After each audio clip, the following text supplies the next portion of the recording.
इस वीडियो में हम पढ़ेंगे बीजीय व्यंजक। बीजीय व्यंजक में देखिए पहला टॉपिक है चर राशि। चर राशि किसे कहते हैं? चर के मान विभिन्न स्थितियों में अलग अलग हो सकते हैं। इनका मान निश्चित नहीं होता है। यदि राशियों को चर राशियों को x, y, z, यम तथा यन आदि से प्रदर्शित करते हैं। कहने का मतलब यह है कि जो चर राशियां होती हैं उनके जो मान होते हैं वो निश्चित नहीं होते हैं।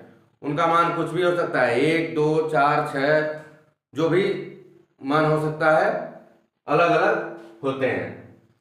और सीधी भाषा में हम कह सकते हैं चर राशि किसे कहते हैं, अगर कोई पूछे तो सीधी भाषा में हम कह सकते हैं अक्षरों को हम चर राशि कहते हैं। जैसे x, y, z दिया है, यम तथा यन दिया है, ये निश्चित नहीं है। ये A to Z कोई भी अक्षर हो सकता है, और हिंदी में अ से ज्ञ तक कोई भी अक्षर हम चर राशि की जगह पे लिख सकते हैं। अक्षरों को हम चर राशि कहते हैं जिनका मान निश्चित नहीं है, क्योंकि अक्षरों का मान निश्चित नहीं है। फिर इसी तरीके से अचर राशि है। अचर राशि का मान प्रत्येक स्थान पर निश्चित होता है। जैसे अंकों को हम लिखते हैं तो क्या होता है, उसका मान निश्चित होता है। अगर 1 है तो 1 ही रहेगा, 5 है तो 5 ही रहेगा। जैसे 2, 4, 6, 8, 9, 10, तो ये जो लिखे गए हैं, अगर 2 है तो 2 ही रहेगा। तो अचर राशि को हम एक साधारण भाषा में कह सकते हैं कि अंकों को हम चर राशि करते हैं। फिर इसी तरीके से बीजीय व्यंजक के पद क्या होते हैं? बीजीय व्यंजक का पद अचर राशि, चर राशि, यानी कि अचर राशि भी हो सकता है, चर राशि भी हो सकता है, या चर और अचर के गुणा या भाग के रूप में हो सकता है। यानी कि चर राशि, अचर राशि या चर और अचर का दोनों का गुणा कर दिया जाए तो वे क्या हो जाते हैं? पद हो जाते हैं। बीजीय व्यंजक देखिए 4y square minus 6xy plus 16 में 4y स्क्वायर एक पद हो गया, 4 अचर है और y चर है, तो इन दोनों का गुणा कर दिया गया तो 4y स्क्वायर हो गया। ये 4y स्क्वायर एक पद हो गया, दूसरा पद हो गया माइनस 6xy तथा 16 बीजीय व्यंजक के पद हैं। ये इसमें 3 पद हैं। कैसे पता करेंगे कि कितने पद हैं? मान लीजिए कोई व्यंजक दे दिया है तो उसको कैसे पता किया जाए कि इसमें कितने पद हैं? यहां देखिए ये बीजीय व्यंजक दे दिया गया है, अब इसमें कितने पद हैं ये कैसे पता किया जाएगा? तो एक सीधा तरीका है कि अगर कोई भी बीजीय व्यंजक है तो उसमें जहां भी प्लस और माइनस आ गया वहां से पद बदल जाते हैं। यानी कि यहां तक एक पद हो गया, यहां माइनस लग गया तो ये दूसरा पद हो गया, फिर यहां प्लस लग गया, ये तीसरा पद हो गया। इसी तरीके से जहां भी माइनस और प्लस होते हैं वहीं से पद अलग हो जाते हैं। फिर आगे देखते हैं समान पद। समान पद किसे कहते हैं? समान पद में चर गुणांक समान होते हैं, यानी कि जो चर राशियां होती हैं वो समान होती हैं, जबकि अचर गुणांक भिन्न हो सकते हैं। अचर इसमें समान पद में अचर को न देख करके चर को देखा जाता है कि वो एक दूसरे के समान है या नहीं। जैसे 14 mn, 6 mn और 28 mn हमने लिखा है। देखिए 14 अचर राशि है, 14, 6 और 28 ये बदल रहे हैं, लेकिन समान पद में चर राशि जो है वो नहीं बदलनी चाहिए। यहां भी mn है, यहां भी mn है और यहां भी mn है। ये जो चर राशियां होती हैं अगर वो समान है तो वो पद क्या होगा? समान होगा। हमको अचर राशि से कोई लेना देना नहीं है, वो कुछ भी लिखा जाए उससे कोई फर्क नहीं पड़ने वाला है, केवल चर राशि समान होनी चाहिए। अगर चर राशि समान है तो वो समान पद होंगे। असमान पद में चर गुणांक असमान होते हैं, यानी कि जो चर राशियां होती हैं वो असमान होती हैं। देखिए यहाँ x स्क्वायर y है, यहाँ y स्क्वायर x स्क्वायर है, यानी कि x स्क्वायर तो मिल रहा है लेकिन y स्क्वायर नहीं मिल रहा है, एक समान नहीं दिख रहा है, तो ये समान असमान राशियां होंगी। ये असमान पद होंगे और 13 और 15 से कोई लेना देना नहीं है, हमको चर राशि देखना है, चर पद देखने हैं कि चर पद बराबर है, समान है या नहीं है। फिर देखते हैं एक पदीय व्यंजक। एक पदीय व्यंजक क्या होता है? ऐसा बीजीय व्यंजक जिसमें केवल एक पद हो। अब एक पद में देखिए 3x हो गया, 16x² y। हमने अभी बताया है कि पद कहां से अलग अलग होते हैं, जब प्लस या माइनस, किसी व्यंजक में प्लस या माइनस जहां लगा होता है वहीं से व्यंजक अलग हो जाते हैं। तो यहां देखिए न प्लस है न माइनस है, गुणे का चिन्ह रहेगा, गुणा और भाग रहेगा तो उसमें कोई दिक्कत नहीं है। प्लस और माइनस रहेगा तो वहां से पद अलग अलग हो जाते हैं। तो यहाँ 3x है एक पद, यहाँ x² y, देखिए 16x² y है, तो ये भी एक ही पद होगा। आदि इस तरीके के जो दिखेंगे वो एक पदीय व्यंजक कहलाते हैं। फिर इसके बाद द्विपदीय व्यंजक। द्विपदीय व्यंजक क्या होते हैं? ऐसे बीजीय व्यंजक जिनमें दो पद होते हैं। अब दो पद कैसे पता चलेगा कि दो पद है? अगर बीजीय व्यंजक है उनके बीच में प्लस या माइनस लगा है तो वहां से पद अलग अलग हो गए।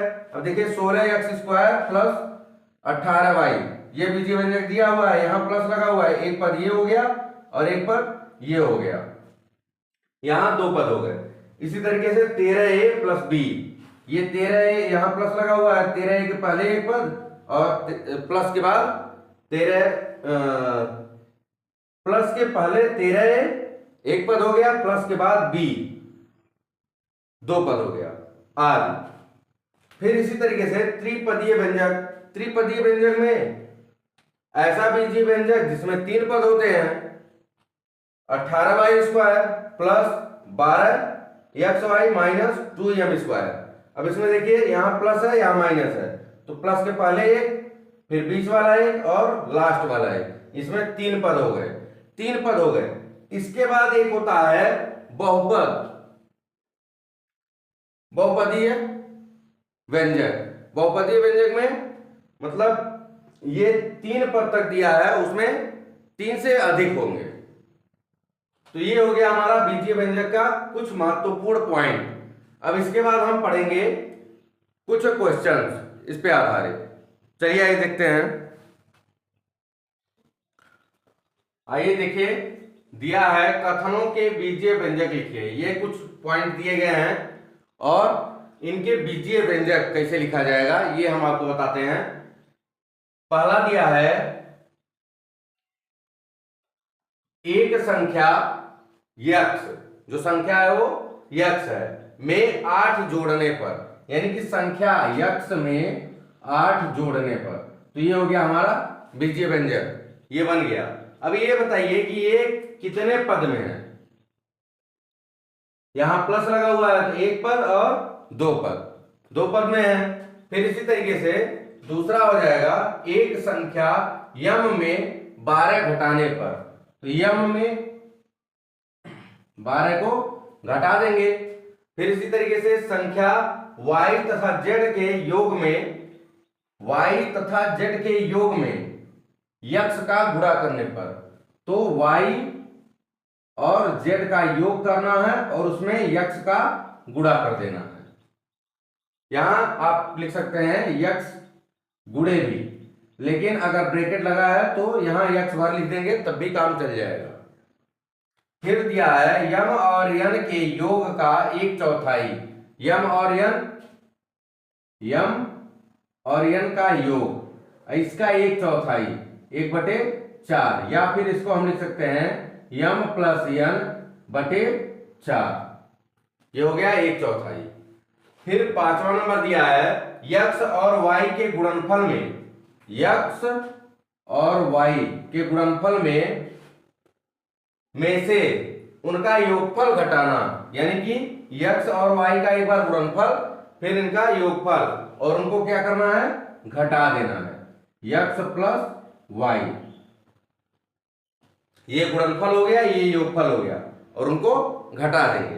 तो इस तरीके से अगर कुछ भी पॉइंट दिए हो, कुछ भी कथन दिए हो, तो उनको हम बीजीय व्यंजक में इस तरीके से लिखेंगे। पहले देखेंगे कि कहने का तात्पर्य क्या है, ये कह क्या रहा है, ये जो प्रश्न है ये कह क्या रहा है कि यहाँ देखिए x और y के गुणनफल, तो गुणनफल माने गुणा कर देंगे, में से उनका योगफल यानी कि इसका योगफल निकाल लेंगे, तो योगफल में जोड़ देते हैं। क्या करना है, घटाना है, तो इसमें से इसको घटा देंगे तो माइनस चिन्ह लगा देंगे। यानी कि क्या कर रहा है ये जब जान जाएंगे आप तो आपको सॉल्व करने में आसानी होगी। फिर इसके बाद चलते हैं दूसरे नंबर पे।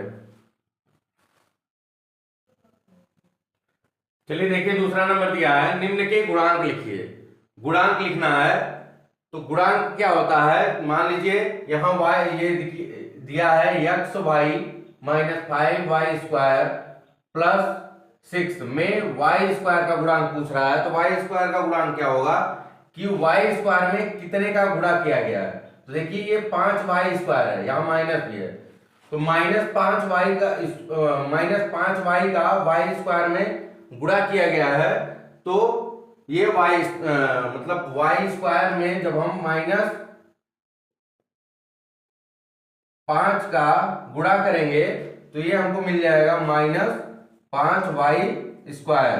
यानी कि y स्क्वायर का गुणांक क्या होगा, जिससे हम गुणा करते हैं वही गुणांक होता है, -5 होगा। तो यहां देखिए दिया है तो बराबर करके लिखेंगे -5। फिर इसका गुणांक पूछ रहा है 5m square minus 7mn plus 6n में mn का गुणांक। तो देखिए यहाँ mn है, इसका गुणांक क्या होगा, -7 हो जाएगा, क्योंकि यहाँ mn में -7 का गुणा किया गया, जैसे यहाँ -5 का किया गया है। फिर इसके बाद 16m square plus 8n square plus 14mn, sorry -14mn, 16m square plus 8n square minus 14mn में mn का गुणांक निकालना है। तो mn यहाँ है, इसका गुणांक हो जाएगा -14। फिर 4t square plus 16t minus 4 में t स्क्वायर का गुणांक होगा। तो t स्क्वायर देखिए यहाँ है, इसका गुणांक कितना हो जाएगा, 4 हो जाएगा। तो इस तरीके से हम किसी भी इस तरीके से y स्क्वायर हो चाहे mn हो चाहे mn हो चाहे t स्क्वायर हो चाहे x हो y हो z हो, कोई भी चर राशि हो उसका गुणांक हम इस तरीके से देख करके निकालेंगे। कि मान लीजिए 5x में x का गुणांक क्या है, तो यहाँ 5 हो जाएगा, यानी कि 5 का गुणा हम x में कर रहे हैं, तो जिसका गुणा हम x में करेंगे वही x का गुणांक होगा। क्लियर है? फिर आगे बढ़ते हैं।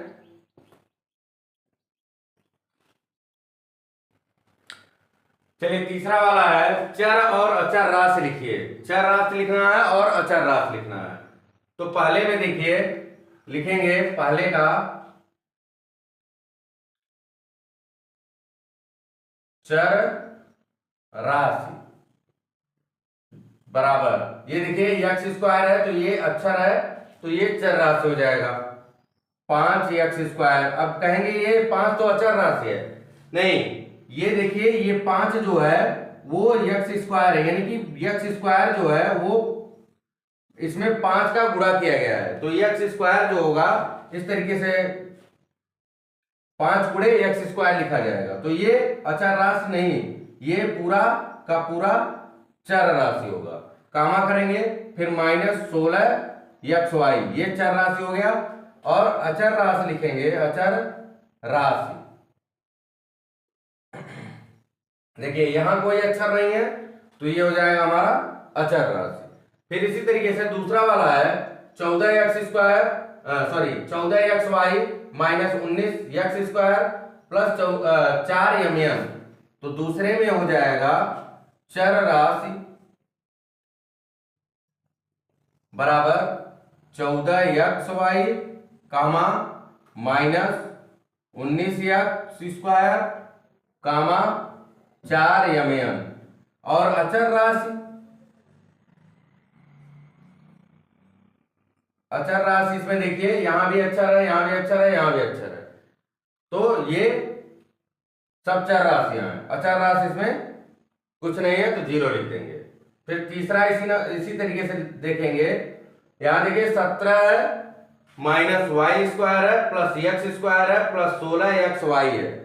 तो इसमें चर राशि हो जाएगा, चर राशि माइनस वाई स्क्वायर हो जाएगा, फिर एक्स स्क्वायर हो जाएगा और 16xy हो जाएगा। ये हो गया। अचर राशि हो जाएगा,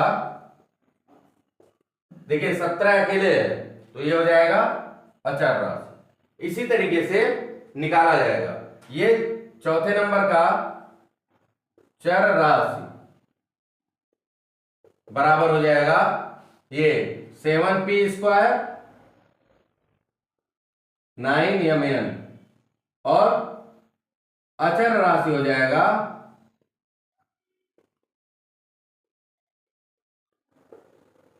18।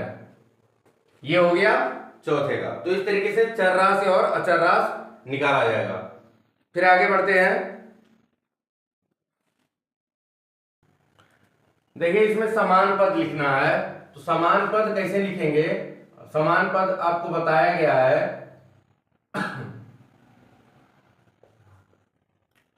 आपको हमने बताया है कि समान पद वे पद होते हैं जिनका चर राशि समान हो, यानी अक्षर जो हो वो समान हो, एक दूसरे से मिले।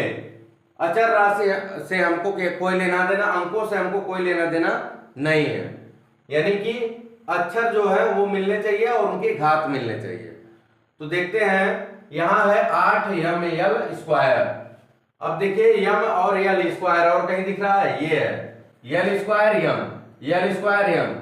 क्रम इधर उधर हो सकता है, बाकी वो समान ही होंगे। देखिए यम यम, यल स्क्वायर यल स्क्वायर, फिर यम यम, यल स्क्वायर यल स्क्वायर। तो ये तीनों क्या होंगे?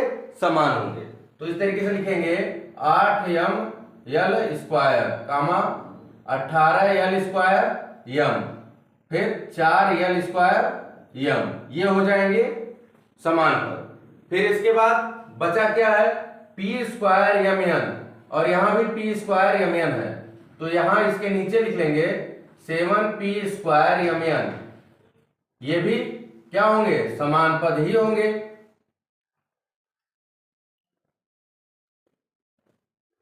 यम यम यन यन p स्क्वायर सब एक दूसरे के समान है। हमको अंकों से कोई लेना देना नहीं है।